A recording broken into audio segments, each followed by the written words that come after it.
नमस्कार, मैं जितेंद्र चतुर्वेदी।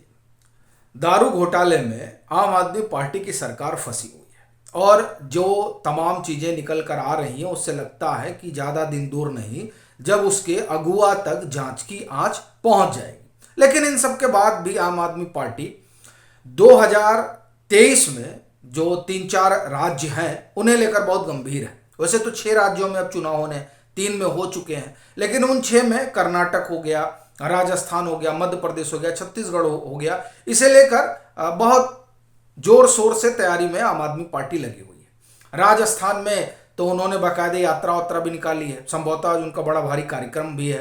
कर्नाटक में वो कार्यक्रम करके आ चुके हैं, वहां भी वो अपने लिए जमीन तलाश रहे हैं। मध्य प्रदेश में नगर निकाय के चुनाव के दरमियान उनको जो सफलता मिली थी, उस सफलता ने उनके हौसले बड़े बुलंद कर रखे हैं। छत्तीसगढ़ में भी उन्हें संभावना ठीक ठाक नजर आ रही है, सो वहां भी वो अपना फुटप्रिंट फैलाना चाहते हैं। तो इस तरह से अगर आप देखें तो आम आदमी पार्टी 2023 में इन 3-4 राज्यों के जरिए 2024 को लेकर जो एक तस्वीर उकेरने में लगी हुई है, उसमें उसने बड़ी जोर शोर से तैयारी शुरू कर दी है। इसी दरमियान वो एक काम और कर रहे हैं। इनके जो दो नेता इन दिनों तिहाड़ में हैं, उनको लेकर वो एक कैंपेन करेंगे और उस कैंपेन के जरिए ये बताने की कोशिश करेंगे कि साहब देखिए हमारे नेताओं को किस तरह से परेशान किया जा रहा है। बड़ी चीज ये है कि ये तमाम चीजें चल ही रही हैं कि इसी बीच दो बड़ी चीज आती है सामने, और वो असल में आम आदमी पार्टी का आप कहें कि सरकार के भी लिहाज से और पार्टी के लिहाज से बहुत बेहतर तो नहीं कही जा सकती। जैसा कि हमने पहले ही कहा कि दारू घोटाले में फंसे हुए हैं।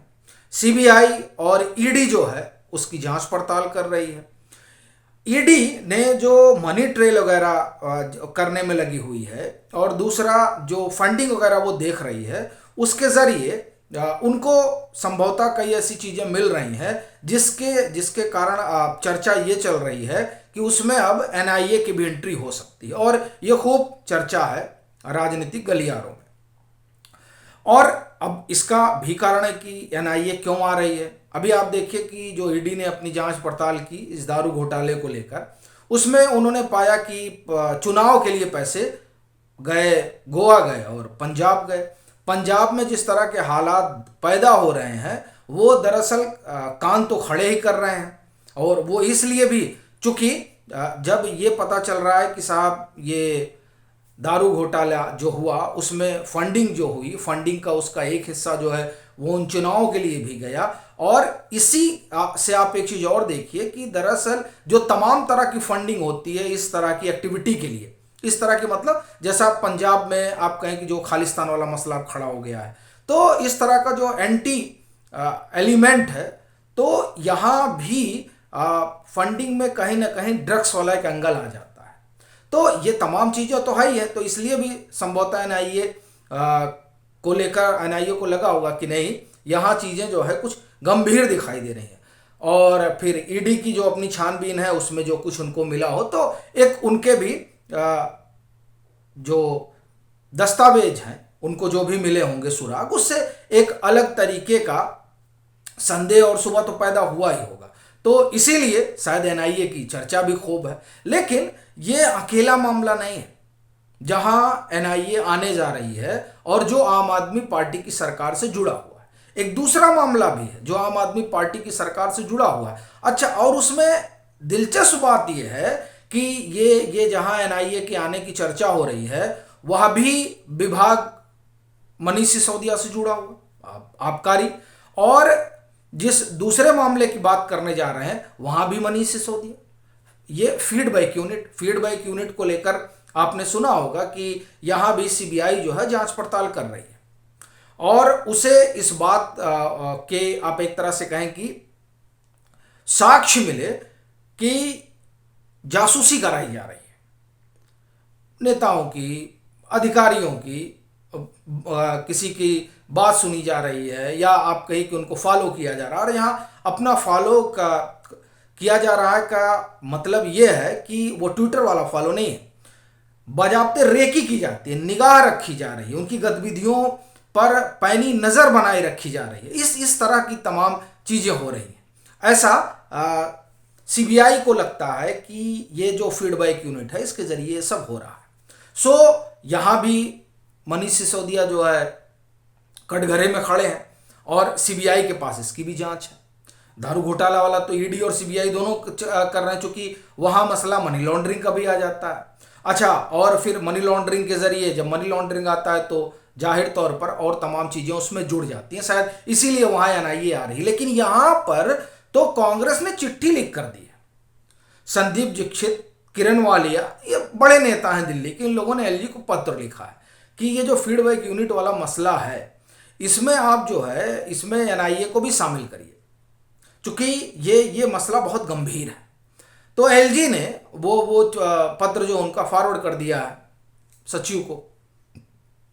अब देखिए कि सचिव उस पर क्या निर्णय लेते हैं, क्या करते हैं, वो तो एक मसला है।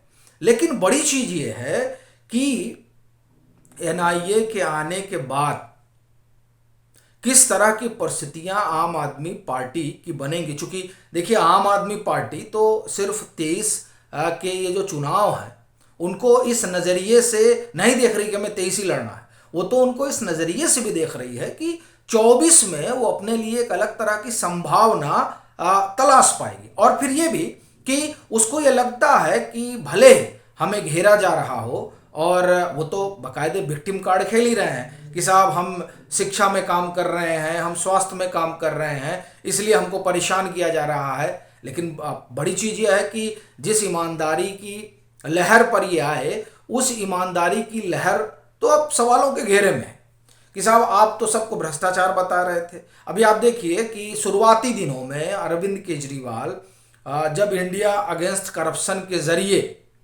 भ्रष्टाचार के खिलाफ मुहिम शुरू करते हैं तो उन तमाम लोगों को भ्रष्टाचारी बनाते हैं जिनके साथ आज चिट्ठी पत्री पर दस्तखत करवा रहे हैं।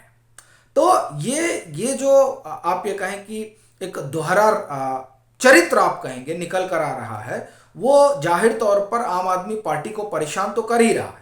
और इसीलिए वो अभियान भी चल रहा है कि नहीं, ये सब जो हो रहा है ये हमें हमारे कामकाज से जो सत्ताधारी दल है वो घबरा गया, इसलिए हमको परेशान कर रहा है। तो वो इस तरीके का एक नैरेटिव गढ़ने की कोशिश कर रहे हैं। लेकिन इस तमाम नैरेटिव के बीच एनआईए अगर आती है तब मामला एकदम बदल जाएगा और तब आम आदमी पार्टी कोई नैरेटिव बनाने की स्थिति में रहेगी नहीं। फिर वो चाहे सिग्नेचर अभियान हो और भी जिस तरह के भी अभियान वो चलाने की कोशिश में लगे हों। जैसे आप देखिए अभी जो इनकी तरफ से चीज़ें हो रही हैं उसमें 2-3 चीज़ें तो साफ साफ दिखाई दे रही हैं।